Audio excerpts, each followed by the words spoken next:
Parmi les mines d'or, au milieu des plaines entre le fleuve Limpopo et le fleuve Zambèze, se tient une forteresse bâtie de pierres énormes. Et ces pierres ne semblent être liées par aucun ciment.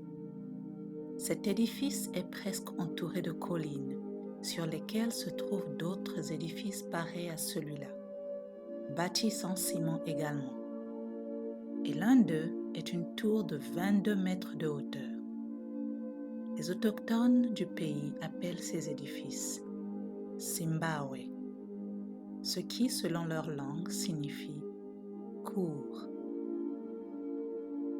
Ceux-ci étaient les mots exacts écrits en 1531 par Vicente Pegado, capitaine portugais de la garnison de Sofala. Très peu était connu concernant cette forteresse imposante et ce qu'elle faisait au milieu des hauts champs de la région. Cependant, l'histoire d'un jeune homme des environs pourra peut-être nous éclairer un peu plus sur cette grande structure de pierre. Bonjour et bienvenue sur Totem, un acronyme pour Tales of the Motherland. Nous avons hâte de vous présenter cette nouvelle vidéo dans notre série d'histoires basées sur des faits et légendes d'Afrique. Comme d'habitude, nos œuvres et tout leur contenu appartiennent à Totem, sauf si mentionné autrement. Si vous aimez ce concept autant que nous, n'hésitez surtout pas à liker cette vidéo, la partager et bien sûr vous abonner. Merci beaucoup et allons-y.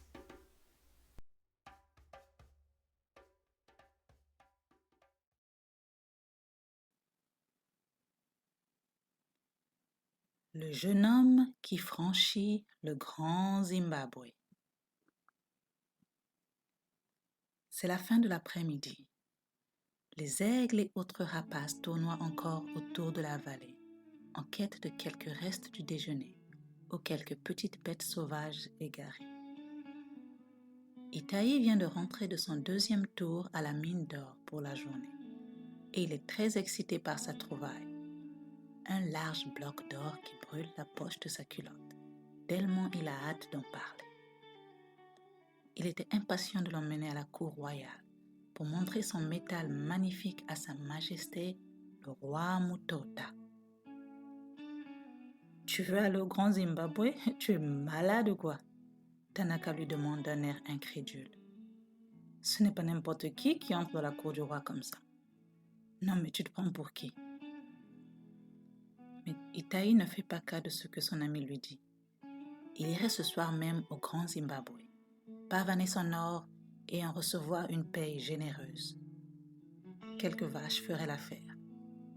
Il pourrait ainsi économiser pour éventuellement doter l'amour de sa vie, la belle et ravissante Zendaya. Après une escale brève chez lui pour saluer sa mère, il sort furtivement de la cour familiale. Il n'avait rien dit à sa maman concernant son projet ambitieux, de peur qu'elle n'essaie de le dissuader d'y aller. Malgré la réputation d'Itaï de n'en faire qu'à sa tête, sa mère essaierait tout de même de le retenir.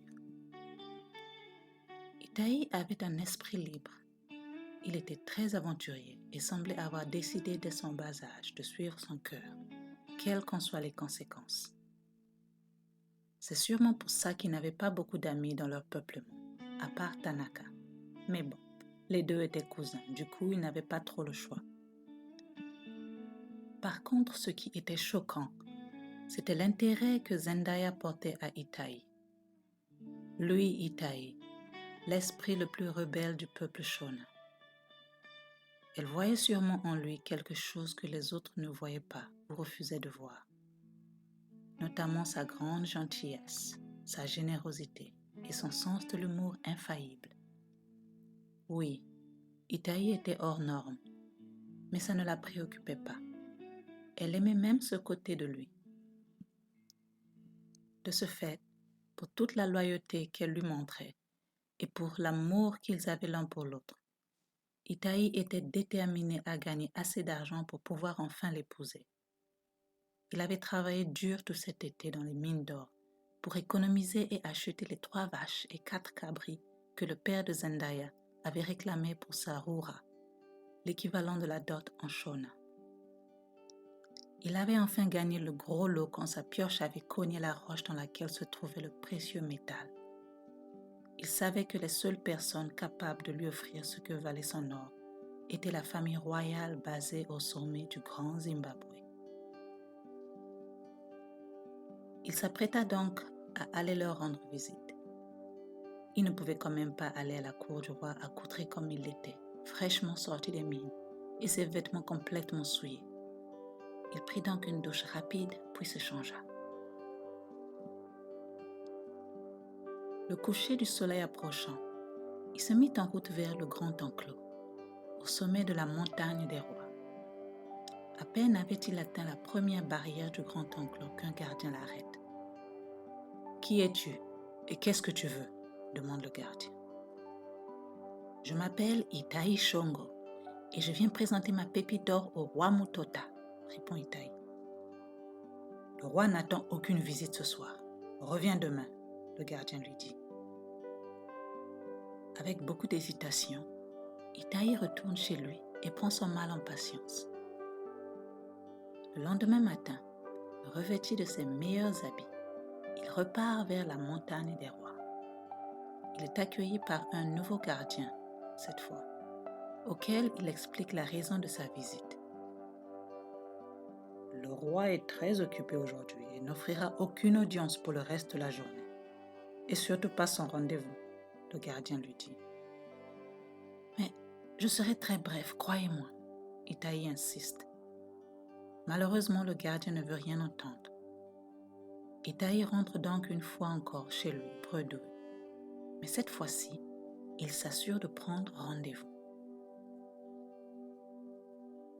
Quand il retourne le jour suivant, il y avait un nouveau gardien. Ce dernier semble étonné qu'Itai vienne de si loin, du village mineur, rien que pour vendre son or au roi. Après tout, il y avait sûrement pas mal de marchands qui pouvaient acheter cette pépite d'or. Mais aucun d'eux ne m'offrirait un prix raisonnable. Seul le roi peut m'offrir ce que cette pépite vaut vraiment, explique Itai. Le gardien ne sait que dire à Itai, mais ses instructions étaient très strictes. Ne pas laisser ce jeune homme intrépide à la réputation douteuse entrer dans la cour du roi. Les gardiens de la veille l'avaient averti. Par conséquent, il répond tout simplement « Reviens la semaine prochaine, petit. » Itai n'en revenait pas. Le roi Mutota était toujours enclin à recevoir ses sujets. Que se passait-il? Il se rendit enfin compte que ça devait être les gardiens qui le faisaient tourner en rond. Il essaya de négocier avec le gardien, mais celui-ci lui répéta d'une voix ferme. « J'ai dit, reviens la semaine prochaine. » Itai était abattu. Il savait qu'il ne pouvait pas faire grand-chose. Il commença donc à rebrousser chemin et descendre le passage étroit qui menait vers chez lui, vers les petits Zimbabwe, les habitations en pierre au pied de la colline. Soudain, juste quand il avait presque atteint le sommet de l'escalier qu'il avait monté quelques minutes plus tôt, il s'arrête et se dit « Non, je dois rencontrer le roi. Il doit voir ma pépite d'or. Je suis sûr qu'il sera intéressé. » C'est alors qu'il décida, en cet endroit même, de grimper le grand enclos. « C'est une idée complètement folle, » lui chuchote une petite voix dans sa tête. Après tout, la clôture externe de l'enclos faisait près de 10 mètres de hauteur et se trouvait au bord d'une pente très raide, au sommet d'une haute colline. Cette clôture était bâtie avec plus d'1 million de blocs de pierre paquetés ensemble sans aucun ciment. Pas de ciment, pas d'argile ou toute autre matière collante ne les tenait en place. La construction du Grand Zimbabwe reste une merveille architecturale jusqu'aujourd'hui, un mystère de l'archéologie. Mais Itai décida de ne pas écouter la petite voix. C'était la voix de la peur, la même voix que sa grand-mère lui avait dit de ne jamais écouter. Tant bien que, en ce moment précis, elle aussi trouverait l'ambition d'Itai trop risquée. Il était cependant déterminé. À la première occasion de ne pas être aperçu, hop, il commence à escalader le mur. Au début de sa montée, tout se passe très bien et il semble même planer le long des premiers 3 à 4 mètres. C'est à ce niveau que ses bras commencent à sentir le poids de la besogne. Il avait sûrement commencé à respirer fort, car l'un des gardiens l'avait enfin remarqué depuis le sol. « Iwe, qu'est-ce que tu fabriques? Arrête !» lui crie le gardien. Mais Itai l'ignore complètement. Il n'en fait qu'à sa tête. Il doit continuer. Et continuer, il le fait. Il continue à grimper, grimper, grimper, malgré qu'il le fasse un peu plus lentement, car il est fatigué. L'appel du gardien a sûrement attiré l'attention des autres gardiens, qui ne tardent à arriver sur les lieux. Ils essaient de trouver un moyen de saisir Itai dans sa montée folle et l'arrêter. Néanmoins, aucun d'eux n'ose grimper pour l'arrêter. Ils n'en avaient pas l'audace, et ils se disent qu'il tomberait sûrement dans le fossé plus bas et ce serait fini pour lui. Mais ils s'assurent quand même d'avertir les gardiens de l'enclos intérieur pour qu'ils s'apprêtent à capturer Itai de l'autre côté. Itai continue sa montée au sommet du mur, grinçant à chaque quart de mètre qu'il effectue sur cet édifice majestueux. Il arriva enfin au sommet et s'y assit pour se reposer un peu avant sa descente. Qu'est-ce qu'il avait pris, se dit-il, réalisant enfin l'ampleur de son acte. Ceci était complètement fou. C'était sûrement la chose la plus folle qu'il ait jamais faite. Et des choses folles, il en avait fait. Y compris la fois où Tanaka et lui ont poursuivi des lionceaux pendant que la maman lionne chassait Nanlong. Les deux cousins reçurent la chicotte de leur vie une fois que leurs propres mamans furent informées. Malgré cela, l'intrusion dans le palais du roi semblait plus effrayante. Heureusement pour lui, le roi Mutota faisait une petite marche avec l'une de ses femmes à cet endroit, exactement au même moment. Le roi et sa jeune épouse étaient bouche bée face à ce qu'ils voyaient. Un jeune homme assis sur le mur de pierre.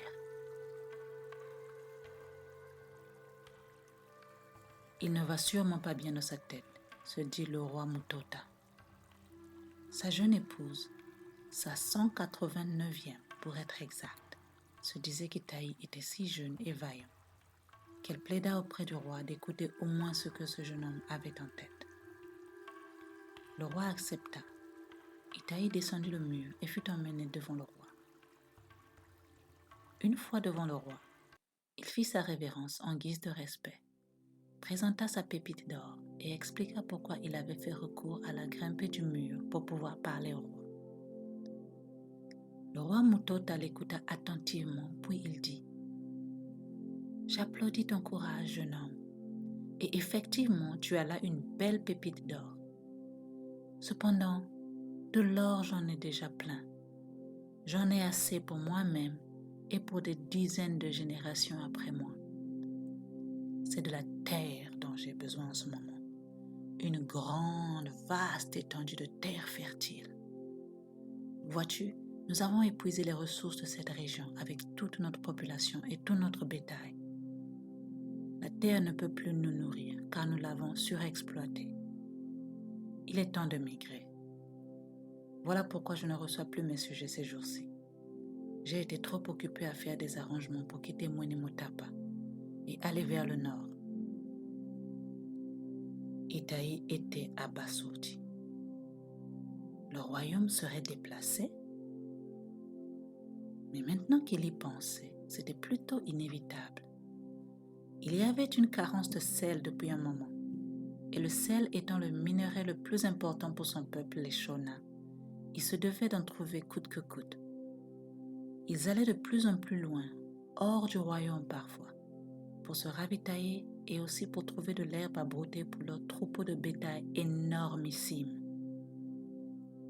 Et aussi, la majorité des affaires semblaient maintenant se tenir au nord, vers la Zambie. Le roi Mutota pouvait lire la déception sur le visage d'Itai. Et juste quand les gardiens s'apprêtaient à l'emmener, il fit un geste de la main pour qu'ils attendent et il dit tu as fait preuve de tellement de courage et de détermination que je vais te faire grâce. En fait, je vais même t'offrir les 3 vaches et 4 cabris dont tu as besoin pour épouser ta Dulcinée. Je crois beaucoup en l'amour. J'y crois tellement que j'ai même épousé 200 femmes. Il dit cette dernière phrase avec un petit rire. Il ordonne ensuite que les gardiens laissent partir Itaï et qu'il s'assure que ce dernier reçoive ses 3 vaches et 4 cabris avant la fin de la journée suivante. Et c'est ce qui fut. La bravoure d'Itaï lui avait valu la dot dont il avait besoin. Et 1 mois plus tard, il épousa sa bien-aimée, sa belle Zendaya. Ce fut une célébration incroyable. Tout le clan fut invité, y compris Tanaka bien sûr, qui ne revenait toujours pas de l'audace de son meilleur ami. Ensemble, Itaï et Zendaya fondèrent une grande famille et ils vécurent heureux jusqu'à leur vieil âge. Le Grand Zimbabwe existe toujours aujourd'hui, dans le pays nommé après la demeure majestueuse de la royauté d'antan.